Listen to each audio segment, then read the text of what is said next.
Alors, bonjour tout le monde, bienvenue à la session Innovation IJ. Donc, vous allez me reconnaître à l'accent, bien sûr, je suis canadien, donc je travaille pour la société IJ Canada, directeur export. On est un fabricant canadien de solutions à façon unique pour la gestion des excrétants. Et bon, je serai très bref parce qu'on a le plaisir et l'honneur ce matin de vous présenter Dr. Gilbert Petit, pharmacien hygiéniste au centre hospitalier de Jean-le-Rotrou, qui va pouvoir vous parler de son retour d'expérience sur l'utilisation de nos systèmes et donc du passage du lave-bassin à la solution à patient unique. Donc, sans plus tarder, je vais lui laisser le bal. Merci à tous. Bonjour à tous. Oups. Alors, donc, tout d'abord, je tiens à remercier la société IJ, messieurs Emmanuel Couture-Armand et Eric Tanguy, de m'avoir invité à vous faire partager notre expérience de mise en place du système IJ au sein du centre hospitalier de Jean-le-Rotrou, système qui a changé de façon radicale notre gestion des excrétas. Donc, un mot, l'hôpital de Jean-le-Rotrou, en Eure-et-Loire, donc un hôpital de proximité, 257 lits, 60 lits de médecine à orientation gériatrique, 30 lits de soins de suite, 7 lits de chirurgie ambulatoire, un service d'urgence, d'imagerie médicale, radio, scanner, 160 lits d'hébergement pour personnes âgées dépendantes et une équipe d'hygiène composée d'un cadre de santé hygiénique en la personne d'Éric Visureau qui est partagé entre le SSR et l'équipe d'hygiène et un praticien hygiéniste qui est jusqu'en 2020 est partagé entre 3 établissements, Châteaudun, Nogent-le-Rotrou et la Haye. Donc la gestion des excrétas, c'est quoi le problème? En tant qu'hygiéniste, nous savons tous que la gestion des excrétas doit être rigoureuse, maîtrisée, comprise, et que les problèmes, quand il y en a, sont multifactoriels. Une mauvaise gestion ou une gestion mal maîtrisée peut être à l'origine d'épidémies par transmission croisée. Depuis plusieurs années, avec l'émergence des bactéries hautement résistantes émergentes et des BMR, BLSE, on parle du péril fécal. C'est un problème de santé publique. En 2015, l'axe 2, le thème 2 du PROPIAS nous demande de prendre en compte le péril fécal et de prioriser la gestion des excrétas et de l'environnement en établissement de santé et en établissement médico-social. En 2017, il y a eu la révision des précautions standards qui a inclus la gestion des excrétas et plus récemment, en 2021, le REPIAS propose une boîte à outils pour lutter contre le péril fécal. Donc, quels sont les leviers que nous avons pour lutter contre la diffusion de ces entérobactéries et la transmission croisée? Donc, tout d'abord, c'est maîtriser la diffusion dans l'environnement des patients. Donc, pour cela, il faut connaître et appliquer les précautions standards. Le port du tablier à usage unique, le port des gants, et surtout le retrait des gants, donc pas tout le temps, l'hygiène des mains, le bio-nettoyage des locaux, des surfaces. Il faut sécuriser la gestion des excrétas dans leur élimination et la manipulation des supports, dans l'application des bonnes pratiques du change au lit, de la toilette au lit, interdire l'utilisation bien sûr des douches et des douchettes.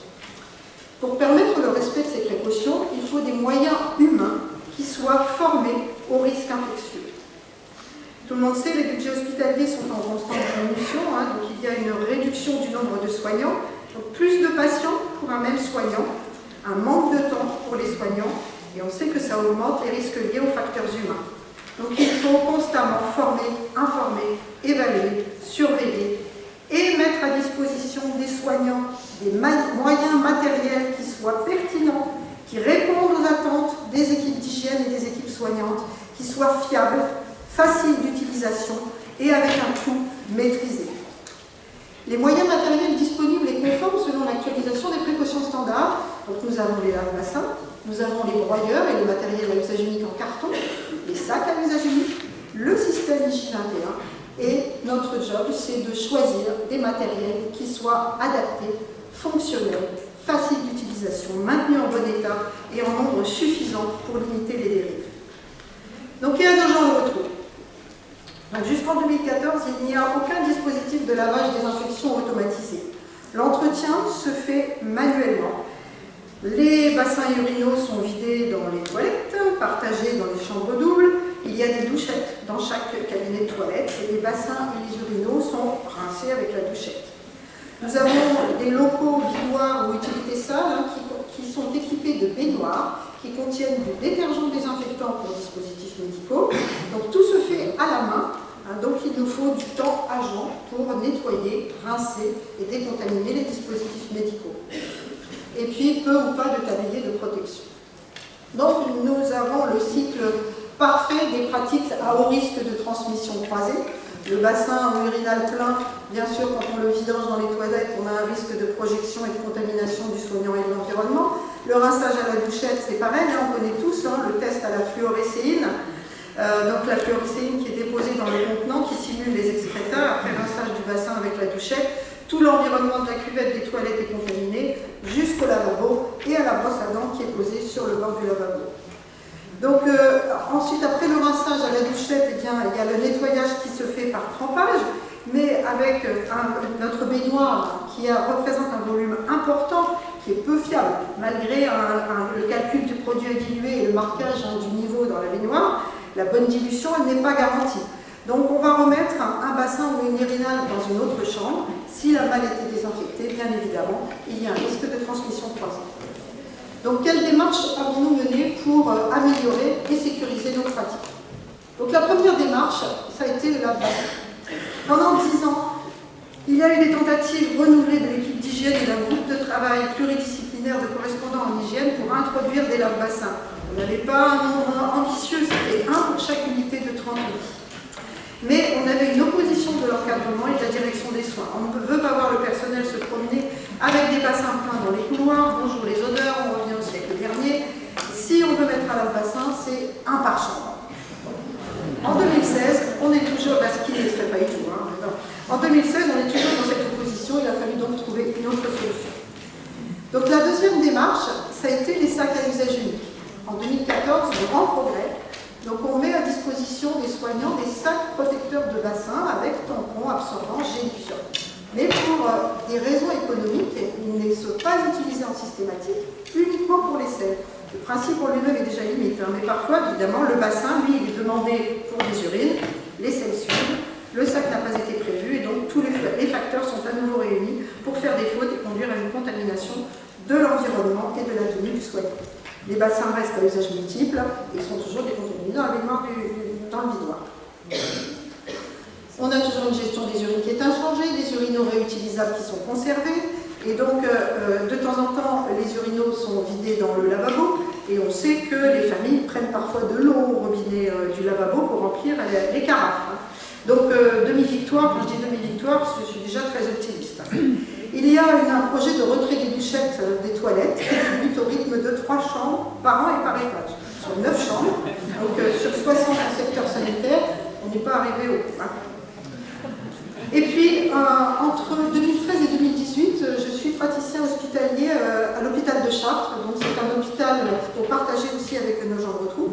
Donc, Chartres, c'est un hôpital de 1200 lits avec un parc de lave-bassin qui est supérieur à 40. Donc, il y a un groupe de travail qui est spécial lave-bassin, qui inclut l'équipe d'hygiène, les services techniques et économiques. Donc, c'est la gestion des pannes, c'est la planification du renouvellement des lave-bassins, etc. Un groupe de travail qui est très chronophage. Donc on a un premier bilan lave-bassin. Les avantages, c'est que ça répond à la nécessité de gérer de façon optimale les excrétas. Il y a une fonction vidoire qui est intéressante, il y a des cycles rapides et efficaces sous conditions. Un bilan qui est positif dans les unités qui sont bien encadrées. L'inconvénient, c'est que c'est un investissement qui est important, c'est plus de 8 000 €, plus une maintenance. Donc des contrats de maintenance préventifs qui sont parfois non renouvelés pour des raisons économiques. Et donc, quand il y a des pannes qui sont fréquentes, il y a une solution dégradée, c'est le sac à usage unique. Le nombre, il est insuffisant, le ratio recommandé de 1 pour 12 lits n'est pas respecté.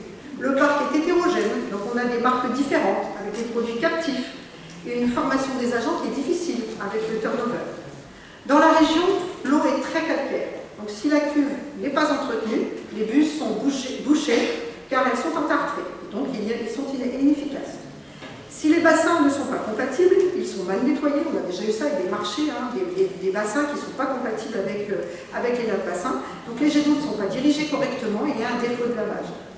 Et donc on a un manque de formation du personnel, je l'ai dit, et puis on est toujours confronté aussi à une consommation d'eau et d'électricité qui est variable selon la marque et qui est non négligeable. Et puis il y a des constats personnels. Le premier, c'est dans un service à haut risque infectieux. Malgré un lave-bassin neuf, fonctionnel, donc le service à haut risque infectieux, c'est de l'oncologie gériatrique. En face d'une chambre d'un patient, le soignant vide le seau de chaise donc dans les WC, prend la pomme de la douche de la salle de bain pour rincer le seau de chaise. Donc la résistance au changement, c'est vraiment un ennemi. Malgré le lave-bassin, il est en face. À Nogent, la direction des soins a changé, le projet d'installer des lave-bassins était envisageable et l'achat de plusieurs lave-bassins avait été inscrit dans le plan pluriannuel d'établissement. Autre constat personnel, en 2019, dans un secteur EHPAD, donc là, un lave-bassin pour 53 résidents, des bassins usés et sales, pas assez couverts, des bassins posés sur le sol, des pannes répétées du lave-bassin, une cuve mal entretenue. Et donc, entre parenthèses, suite à un audit de pratique et à ce constat, donc, le rapport a été sur le bureau de la direction, elle a accepté immédiatement la mise en place de l'usage unique du système IGI. Donc le lave-bassin, suite à tout ça, eh bien, on va réfléchir. Il faut trouver le système qui permette de limiter les dérives et les mauvaises pratiques. De plus, nos locaux ne sont pas adaptés pour recevoir les lave-bassins. Il y avait des travaux importants à prévoir. La troisième démarche en 2016, c'est le projet broyeur. Donc on n'a pas eu la possibilité d'avoir un broyeur en fait. Donc on a fait les tests sur les bassins et les urinoirs partout dans un service des urgences. Donc on mettait des poudres gélifiantes dans les dispositifs. Et puis donc les dispositifs pleins étaient éliminés dans les sacs à déchets selon la filière adaptée en fonction du statut infectieux du patient. Donc le projet broyeur, eh bien, les avantages, c'est qu'on a de l'usage unique. L'urinal était très apprécié. On n'a pas de gestion des déchets puisque l'élimination se fait dans les eaux usées. L'inconvénient, on avait un problème avec les patients de plus de 100 kg, avec un écrasement du bassin. Le stockage de l'usage unique qui est volumineux, donc avec des locaux qui sont peu, qui n'est pas dimensionnés pour ça. On avait des diamètres selon nos services techniques, les diamètres des canalisations étaient incompatibles, mais on est toujours confronté au transport des dispositifs médicaux vers ce broyeur, avec les odeurs. Il y avait des retours d'expérience de collègues dans d'autres établissements qui parlaient du bruit du broyeur.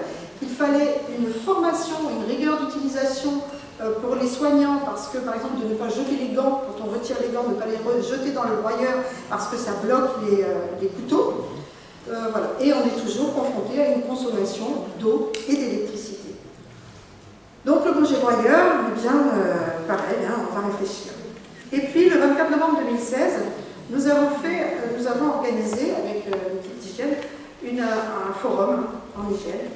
Et le stand numéro 5 était consacré à la gestion des excrétas, donc avec des affiches, le film pédagogique, avec le test à la fluorescéine et la brosse à dents sur le bord du lavabo. Et puis, il y a le directeur de l'établissement qui a visité les stands du forum et qui s'est arrêté sur celui de la gestion des excrétas. Il a été choqué par le film, test à la fluorescéine, et il a demandé à l'équipe d'hygiène de faire des propositions d'amélioration et de produire une analyse chiffrée.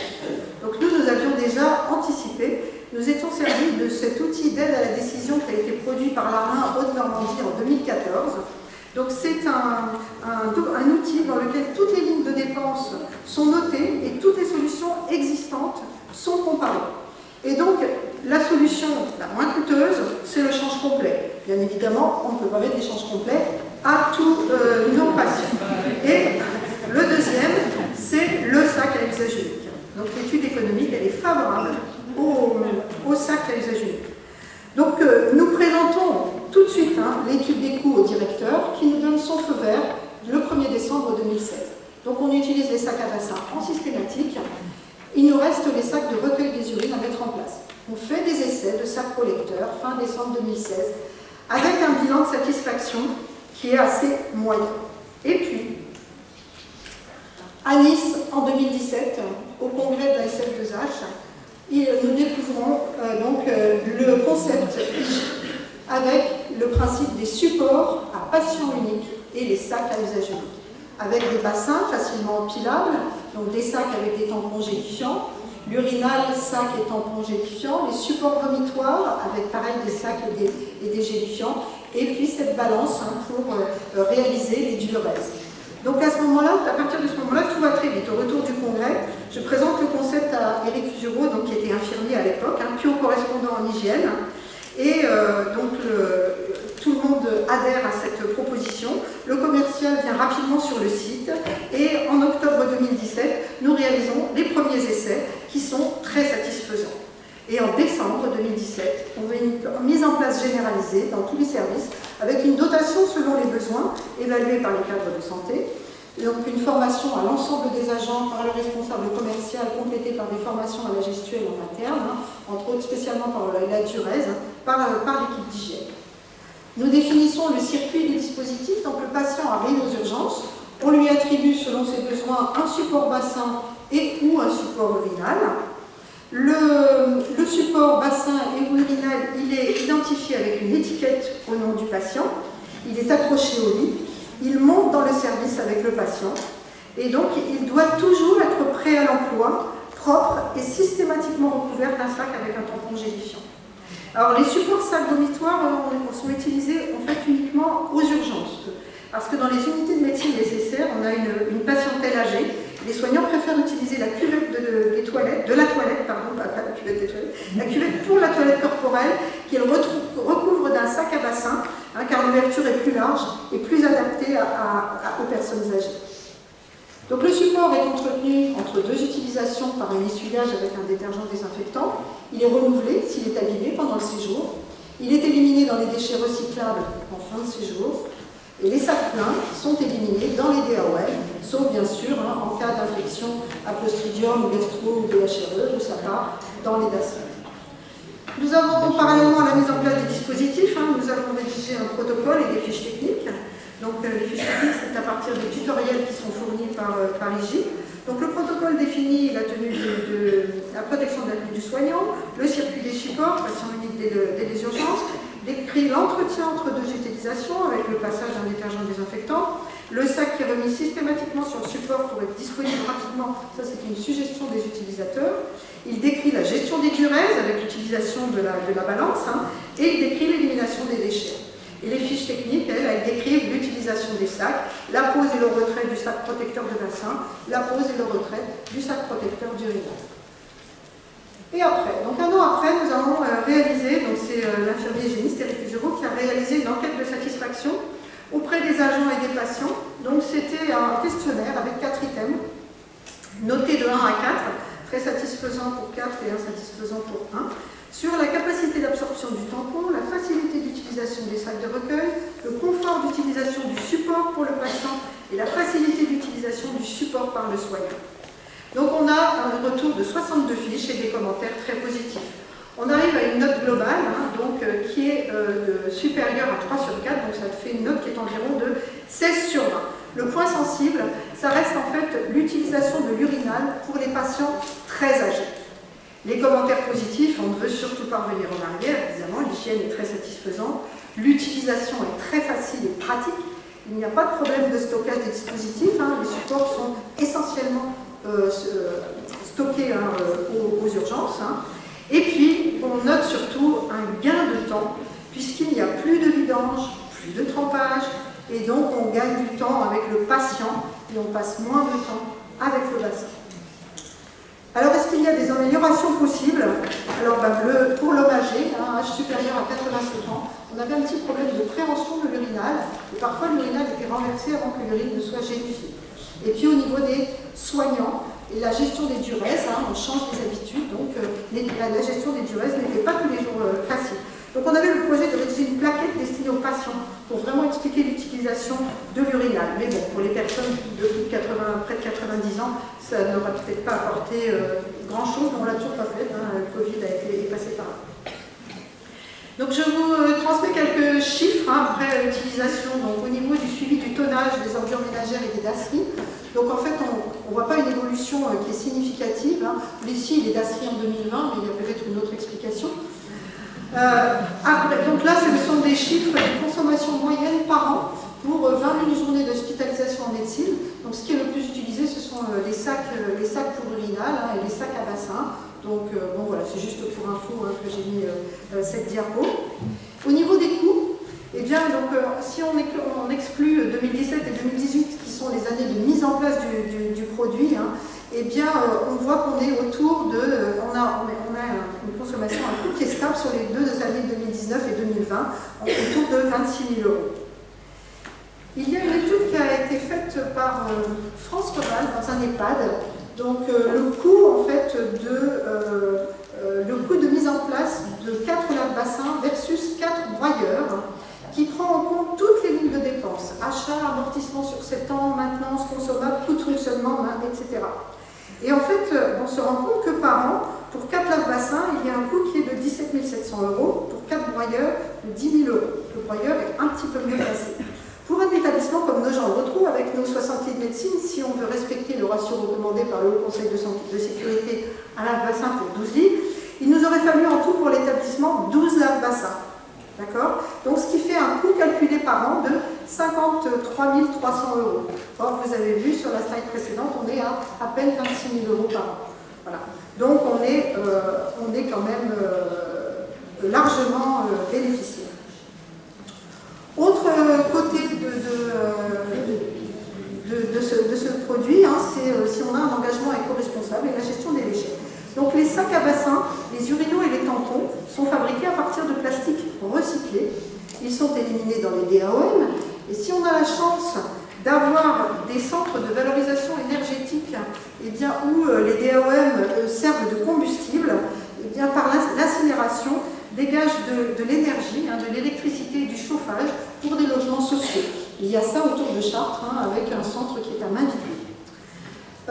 Les supports bassins et urinaux, eux, sont fabriqués à partir de plastique non recyclé, mais par contre, ils sont éliminés dans les recyclables creux qui servent à la fabrication, tout le monde le sait, hein, des polaires, des stylos, etc.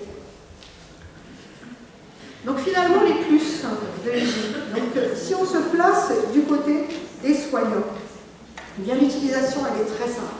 On a une adhésion totale des soignants. On n'a plus de transport de bassin dans les couloirs, plus d'élimination des excréteurs dans les toilettes, donc une réduction du risque de contamination de l'environnement. Moins de dérives possibles.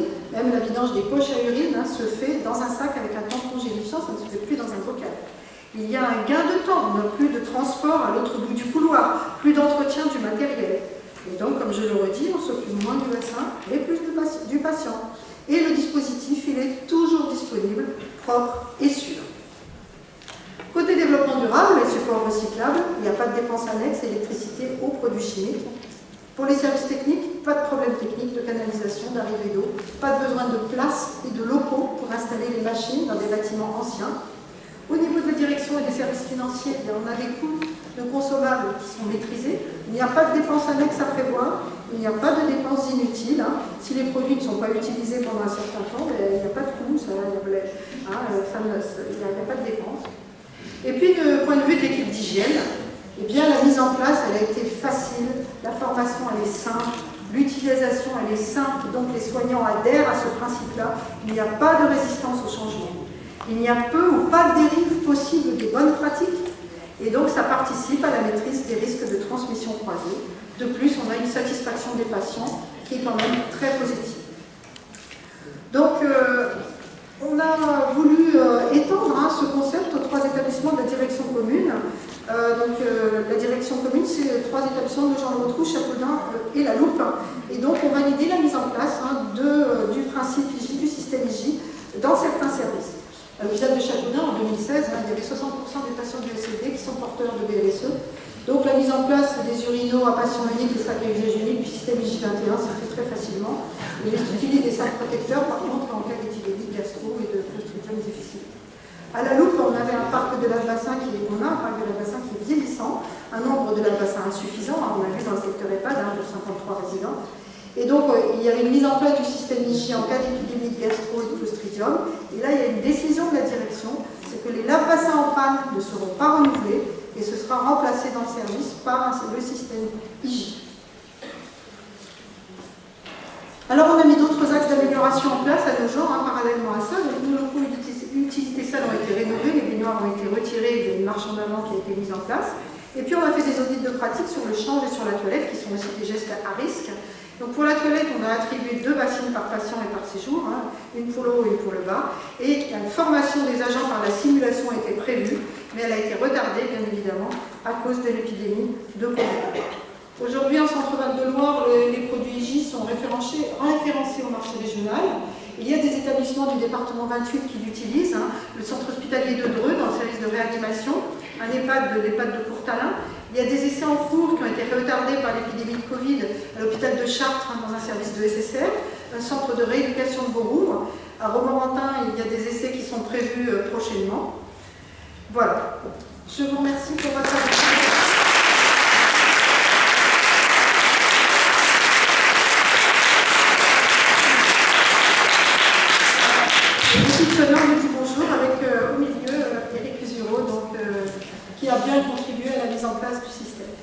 peux te lever, Eric, qu'on puisse te mettre devant.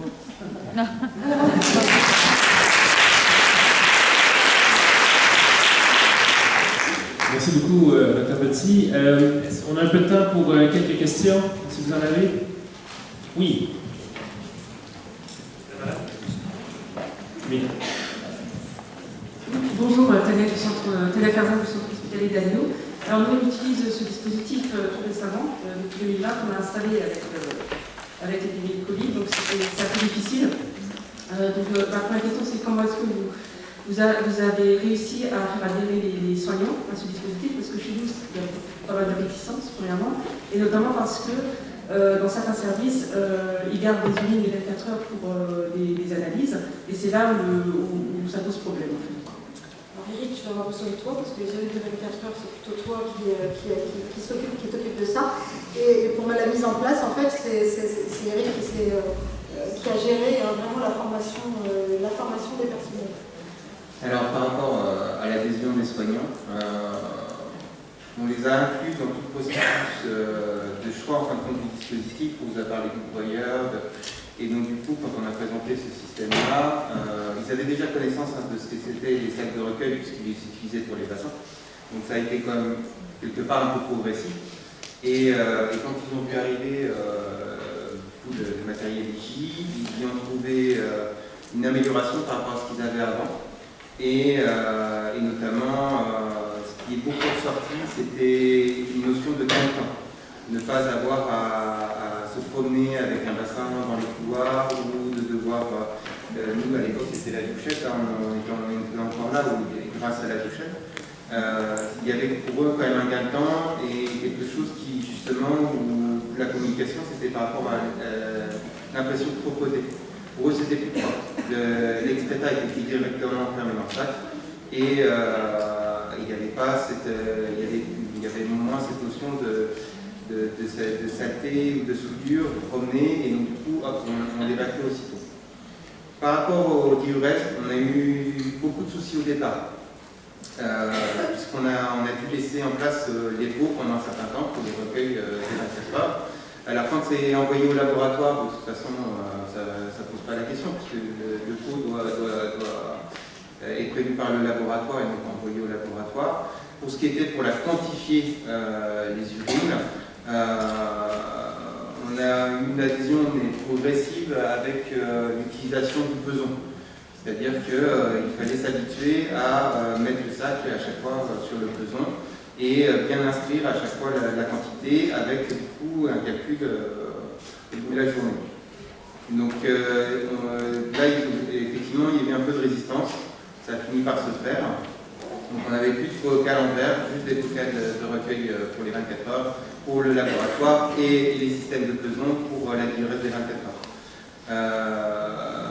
IJ nous a proposé un nouveau système qui est un bocal en plastique où on peut mettre un sac de recueil dedans sans tampon gélifiant, ce qui permet de quantifier les urines au bout des 24 heures, puis on rajoute des tampons gélifiants pour éliminer directement les diurèses des 24 heures dans les sacs poubelles et on garde juste le pot à patient unique.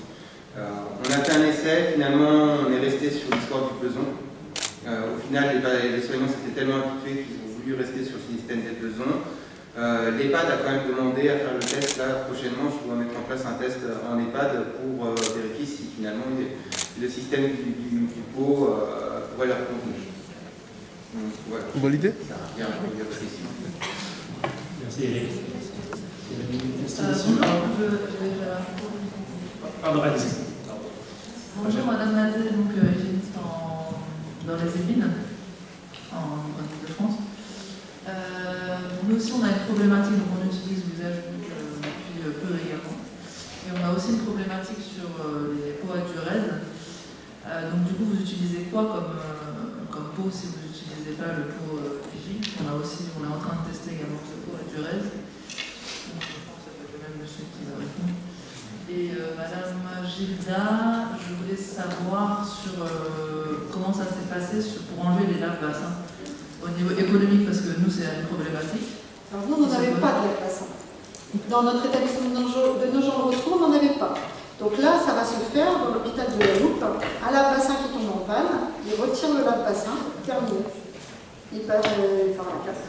Parce que du coup, on a pas mal de lave-bassins qui sont assez récents, on a un nouvel hôpital. Et la problématique est de savoir voilà, comment on va faire pour sur des 5 ans, des mesures de 5 ans au niveau financier. Et monsieur Emmanuel Couture, je voulais savoir sur vous êtes commercial Digi, c'est ça? Oui, directeur, je suis basé au Canada, un partenaire à TSC qui a des commerciaux sur la France. Donc, au niveau du fait que le plastique dans les années à venir va être amené à être supprimé, est-ce que vous avez des alternatives par rapport à ça? Mais en fait, nous on fait nos produits soit de plastique recyclé ou de plastique recyclable. Donc la plupart d'entre eux, des tampons, entre autres des sacs, on prend un produit qui aurait été envoyé vers des sites d'enfouissement, qui aurait été incinéré, etc. On le reprend pour produire. Comme par exemple les grands fabricants d'échange, on va reprendre les couches qui sont de mauvaise qualité, soit la couture n'est pas à la bonne place, ou le dessin, ou la production, etc. On va les retransformer à notre usine pour faire ces produits-là. Donc je ne pense pas que les charges sont sur le point de disparaître, on va continuer de les utiliser. Donc on est capable de progresser comme ça. Et comme Petit parlait de la récupération de chaleur, etc. On a beaucoup d'initiatives en place dans différents marchés, je pense qu'en France aussi ça s'en vient, où la récupération de ces déchets-là, les filières recyclables vont être beaucoup plus valorisées, on va produire de l'énergie avec ça, que ce soit biomasse, etc. Donc on pense qu'on peut faire de façon 100% verte, sans qu'il y ait à la fois qu'on prenne des déchets industriels qui avaient été jetés, et qu'ensuite il n'y ait pas d'impact environnemental après, qu'on puisse même produire de l'énergie. C'est sûr que c'est un travail de longue haleine, mais présentement on pense qu'on a un meilleur système plus vert. Et on oublie souvent que les alternatives qui sont utilisées présentement sont aussi polluantes. Un lave-bassin qui prend 29 litres d'eau pour un cycle, qui vous envoie ça plein de sel, d'antibiotiques, de restants, parfois de déchets toxiques et autres, qui envoient ça dans le système d'eau usée, dans les autres, c'est pas plus écologique que d'un point de vue environnemental. Donc, on essaie de trouver la solution la plus verte, on est en train de développer cette Parce que le plastique, il y a encore de belles années devant lui. Après, on limite effectivement l'impact du plastique, mais il y a tellement de domaines où il est utilisé que là, on a encore effectivement des grands progrès à faire de ce côté-là. Là, il y a déjà une démarche quand même écologiste, il y a pas mal de recyclage de ce côté. Il y avait une question de ce côté-là? Merci pour votre question. Bonjour, j'avais une question vis-à-vis de l'activité d'urologie et en particulier des irrigations. Moi, je viens d'un établissement où on a une grosse activité. Et est-ce que votre solution est adaptée pour ce type de soins ou pas encore? Parce que le problème... C'est l'évacuation, vu les volumes d'urine en cas d'irrigation, vu les volumes qui sont évacués. Voilà. Aujourd'hui, on n'a pas de solution. Moi, le personnel, en tout cas dans mon établissement, fait énormément de vidange manuel.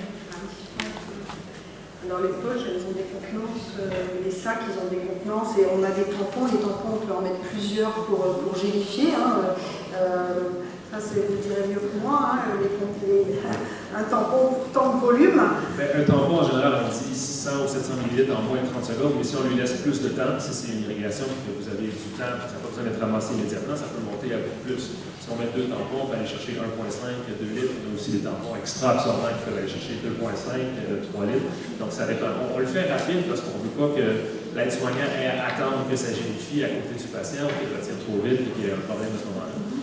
Par exemple, quand on vide des poches d'urine, quand il y a des drainages, etc., on peut vider ça directement là-dedans à la sonde. Dans un bocal à diarrhèse, par exemple, on a mis un tampon, on peut absorber les plus gros volumes. Donc, dépendamment de notre irrigation, le volume qui va sortir, c'est possible de l'ajuster pour avoir la bonne quantité pour absorber. D'accord, merci. Merci à vous. Est-ce qu'il y avait peut-être une dernière question? Dans le fond, là-bas.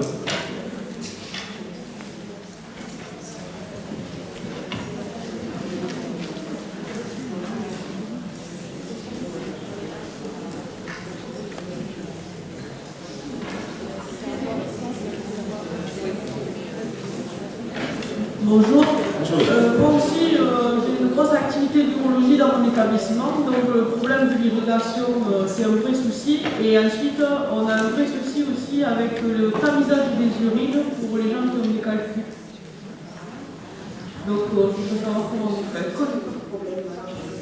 Je n'ai pas d'avis là-dessus parce que je ne connais pas le problème. Donc, Tamisage des urines. Les urines, pour les gens qui arrivent avec des coliques néphrétiques et à qui on veut savoir si le calcul est évacué ou pas, et si on prend le calcul pour faire une analyse verrière. et là, vous procédez comment actuellement? À la main. Vous prenez un échantillon dans un bocal stérile. On vidage dans les bocaux et on met une compresse sur le bocal justement pour faire le tamisage. Vider à travers. Donc, à ce moment-là, ça serait la technique que vous utilisez présentement, à moins qu'il y ait besoin d'absorption après. Mais on ne peut pas absorber avant si vous avez besoin vraiment de tamiser et d'aller chercher un échantillon ou quelque chose comme ça. On a un sac sans mettre le tampon. Oui, on peut. Et le verser derrière. Voilà. Ce qu'on fait des fois, par exemple, pour certaines diurèses, c'est que le personnel va prendre le collecteur d'urine avec le sac, le retirer le tampon, peut à ce moment-là vider, faire des analyses ou tamiser, puis ensuite, une fois qu'on a fini, qu'on veut se débarrasser, là, à ce moment-là, on peut mettre le tampon absorbant par après. Mais il y aura forcément à un moment donné quelque chose de manuel. Il ne peut pas être.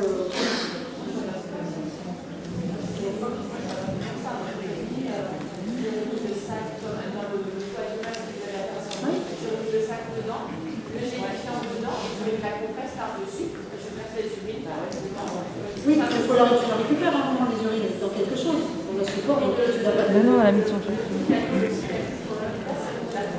Oui, Ah, c'est dans la compresse. Oui, à ce moment-là. elle est sur la compresse, mais Vous utilisez le même système, il y a déjà l'absorbant en dessous. Donc, une fois que vous allez verser, ça va absorber au fur et à mesure en dessous. ça, on peut peut-être en parler au stand. Mais oui, je vous invite à venir vous en parler directement. Donc, écoutez, malheureusement, on va manquer de temps dans la suite. Mais je vous invite, si vous avez des questions, à venir nous voir. Sinon, stand 85 et IJ, nos partenaires TSC, répondre à vos questions ou si vous avez un intérêt pour avancer. Information ici. Merci à tous.